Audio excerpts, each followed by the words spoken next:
everybody, it's me, Margaret. I'm a Mississippi native transplanted to Atlanta, Georgia, and now firmly planted in Texas. And I'm standing in my new craft room. I'm about to do a series of videos that just kind of brings you along with me as I transform this room from boxes. A room of boxes is what I had, and I was quite overwhelmed, into how I'm going to set it up to get started doing my favorite crafts again. Now, I want to make sure you understand that I am not creating a craft room that is perfect for the magazines. It will be practical. Okay, and I will make it pretty enough for me. But if you're looking for, custom built cabinetry with total matching decor on every single solitary thing, that's not me. But I am looking for practicality, because when you can find things and you're comfortable in your space and everything is at hand and you're not overbuying, that's when creativity steps in. Now, those of you that have been with me for a long time, you know what I had before. And that's pretty much the type of look that I'm going for here. However, what I did purchase was the Dream Box, which was known as the original scrap box. They now go by the term Create Room. That's their new logo. So in this first installment of this series, I'm going to be talking a lot about getting ready for this delivery, for its arrival, for how we got it set up into this point. It's also going to be kind of reviewy along the way, where I tell the good parts and the bad parts. I love craft room tours as much as anybody. Even if the room doesn't look anything like my room, I can still learn from other people as to how they store things, so I can try to get some ideas for my own organizational process. But this is not a craft room tour, not yet. This is my setup process, going from just a plain room full of boxes of my stuff and how I'm choosing to set it up to be my creative space. So let's look at day one. Okay, it's Thursday, and this piece of furniture, the Dream Box, is coming today. I've moved all these boxes over there into the guest room and some stuff over here. I have cleaned out that closet, and Tucker was helping me move these things into that closet in there, but then his phone rang, so I thought I'd take this opportunity to document this progress. So these things are going to go live in this closet because they're not very attractive. But I have to give a shout out to this product right here. It's one of those as seen on TV things, but it's awesome. We moved the big giant antique secretary with it. This little gadget right here lifts up the furniture, and then you slide these little slider things underneath, and then you can push it. Now, granted, that big antique piece of furniture required both of us to do this because it was really heavy. But, it's an awesome product. So if you happen to see these, grab it. I got this one off of Amazon. See how easy?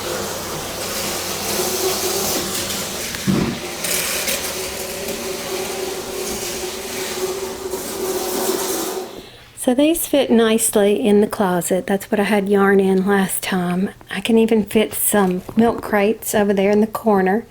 So we'll build that up. Guests will have to have this rack to hang their clothes when we have the guests come. But now I can get to stuff and actually start thinking about where things need to go. And some people don't have a care in the world while all this moving is going on. Well, I think it's time for a check-in. Still no delivery. I think it's not coming for another couple of hours. But I have begun to break down boxes. Let's see that stack there. I found a few boxes that did not belong in the craft room, which solves a mystery. And with these cabinets up, I just sort of am plopping things in there, and I'll rearrange and sort later. Okay, it's here. It's coming out of this giant truck.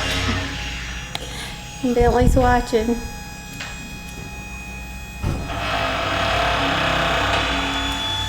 So they told me that this thing is 700 and something pounds. Yeah, So they told me this thing was 700 and something pounds. So that's including the actual crate that it's in. So the process begins. We have to uncrate it. Thank you, Thomas. Okay, let's go over what I ordered so that you can see what's supposed to be inside that box. Now, this is how much I paid for mine. If you were to order one, yours may be more or less than that because of the options that are available. So the first thing you do is you select your style, and I paid nothing for that. I got the plain Jane one. And the reason why is because I have a dedicated craft room and mine will rarely be closed. So even if it is closed, it doesn't matter.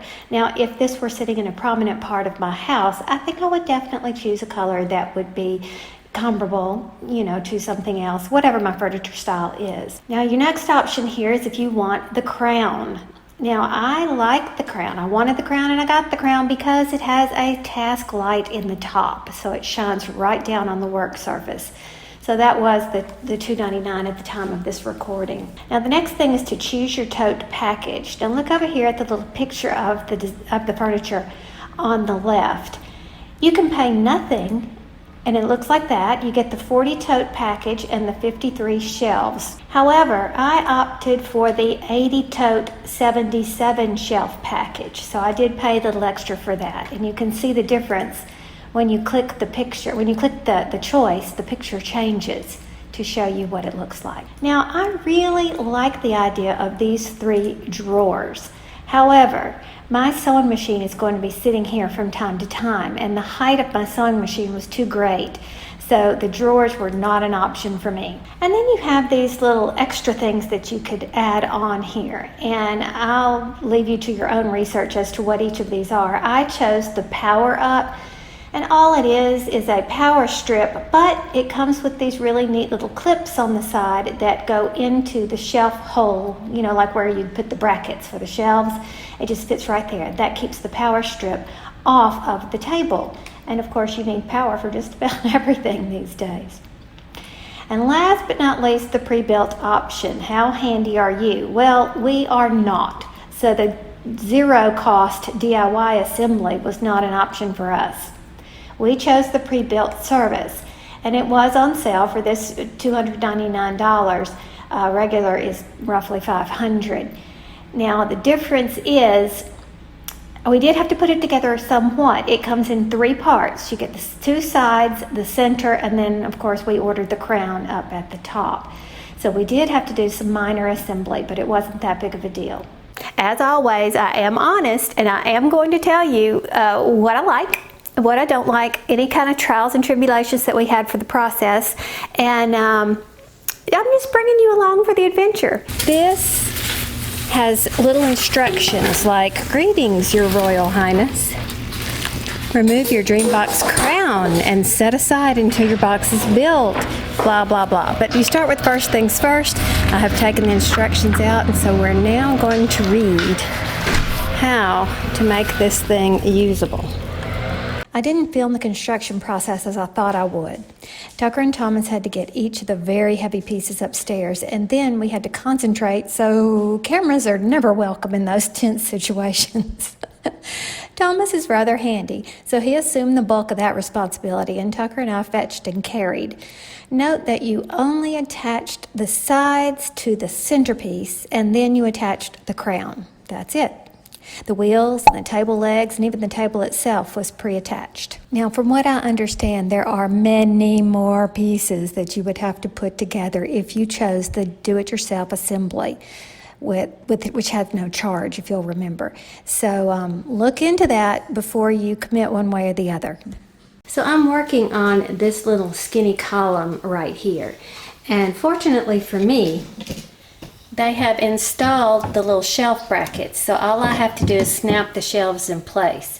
And it's a little awkward, but I imagine it would be very awkward to put these little pegs way back in the back in this skinny little spot. I'm glad they went ahead and installed them. But you can move them in case you want something, taller or whatever in these spots. You can customize them. You just insert the shelf and then stick your arm in there and press. and it pops into place. Okay, these guys right here snapped in, the shelves snapped in so easily.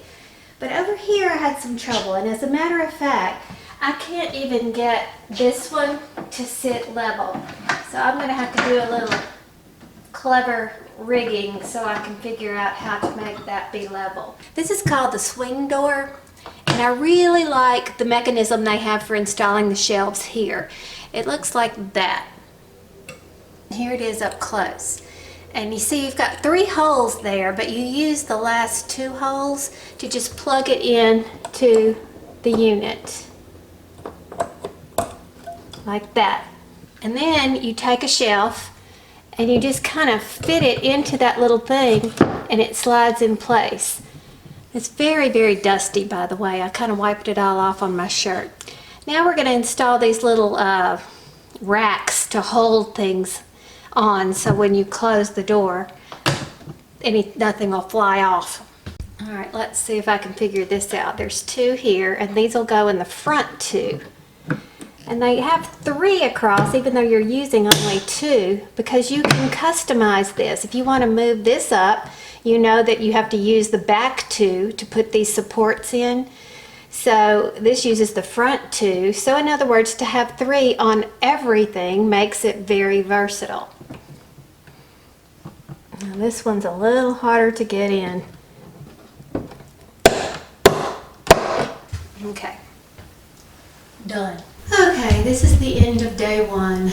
This is all I could manage to do. For the most part, I'm following the instructions for a layout that they designed, but I noticed that for the ribbon thing, they had 2 over here and 2 over here, but I want all my ribbon on the same side, so that's one customization I've made already. But I have to put in more shelving and do all kinds of stuff like that before I actually get serious about the organization. Good night. Now, for the most part, the installation of the shelves is pretty painless. You have this little thing that they've given us here that they use to install these pegs. And you just put it in like that, and then you shove it into the hole. And then this little portion of it right here that looks like a D, that helps the shelf to snap into place so that it's secure. So for the most part, you just plug it and you just, plug it in there and everything goes well. However, every now and then a shelf will align with a previous shelf that you've already put in which case they're actually sharing a hole that's drilled all the way through. Now, these are shaped in such a way as they're a half circle, and I'm pretty sure you can't see that on here, but they will share the hole if you get it in there exactly right. So every now and then when I would run across this setup, I would have to possibly remove one of these and reseat it and then put it back in. But that, like I said, that was few and far between, so far this process is going well. One end of the shelves have their logo, Create Room. That's the new logo of this business. And that's on all of these little shelf container things. But I'm putting mine in this way, simply because I like the look of the plain better.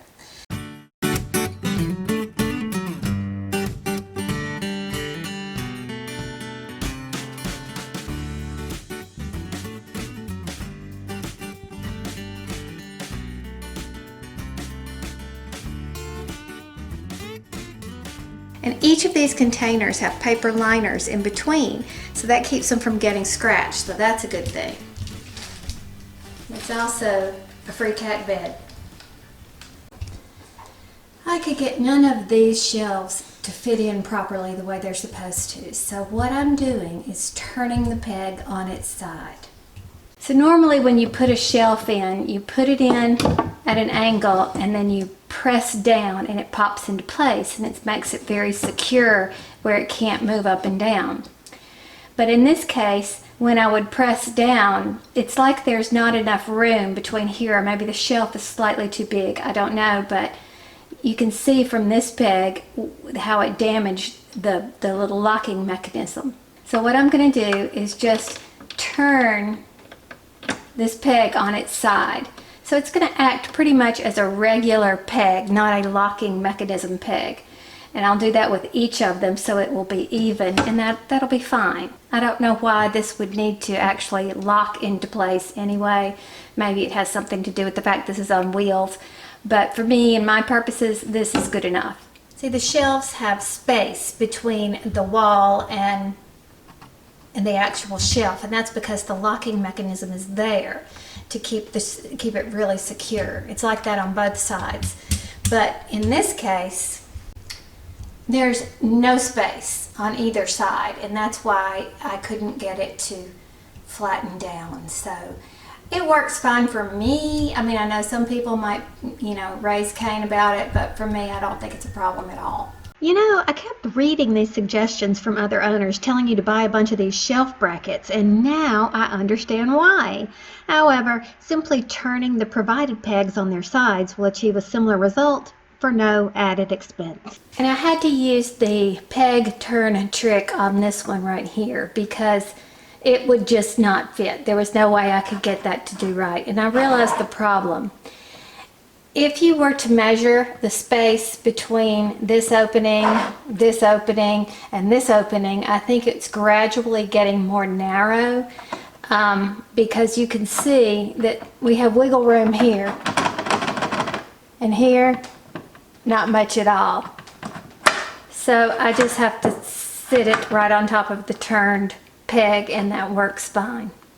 So it's all put together, ready for me to load my stuff in there. But first I'm going to go take a break, have some lunch, and then I have to come back and clean up all my mess, and then I can get started. Now here's something I didn't even realize I was getting. These are dividers. So you can take these long things and divide them into smaller compartments. So you can divide one of these long things into 4 separate little containers if you want to. That is awesome. So here are the jars that this is made for, so that they can fit nicely up here. But the good news is these Truvia containers that I've been using for ages, they fit very well in there too. I have come to the realization that this is going to take much longer than I originally thought. So day 3 we begin, and I have plenty of room, but I have completely emptied these 2, most of this taller one right here, and the one behind it, some of it. So yeah, I still have plenty of room. So I was just closing it all up to see how much clearance I would have on this thing to determine if I could hang anything that stuck out, in other words, on these things. Which I can't. But in the process, this leg completely fell off. These are not something that we put on. It came already screwed into the unit. But you can see how much of the plywood or whatever that is, pressed wood, is off on each of these screws. I tried to put them back on and they're totally stripped. So I have to figure out what to do now, since we are not builder type people. I don't know what the procedure is when you have stripped screws, or holes rather, or whatever. So let's figure that out. So I emailed customer service, and several hours later I received this reply. Hello, can you please send me a picture? I will order you a new table once I receive the picture of the damage. Please let me know if you need anything else. Bradley. So I did, but I got no response to let me know if the picture was received and if the replacement order was made. Now, considering we're still sheltering in place for the COVID pandemic, I'm going to give everyone the benefit of the doubt and assume that all is well and they're just very busy and short-handed at the moment. This is my new and improved ironing station. Now, first of all, this is not set up right. All these cubbies, I haven't found everything that goes into the cubbies yet, so I just stuck it in there to get it out of the way. But you'll see how the ironing board is sitting on top of it, and can you see beneath it, it's some fabric, some rolled up scraps, things like that, that's under it. That holds it steady and in place. And I had this at the old house, but I had the legs on it.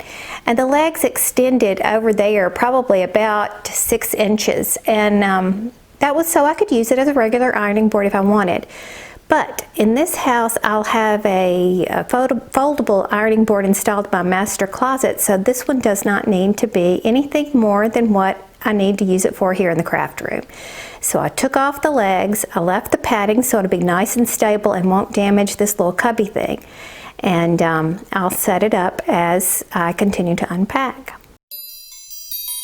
Day 4, I've been working for a few hours up here and I'm making progress. I still have plenty of room in my dream box and I have set up the ironing station over here. And now granted, I am just putting things in place just to know the general area. I will arrange later. And then over in this little nook, I have stacked these 2 cubbies, one on top of the other, just as they were in the old house and affixed to the wall. Same thing over here.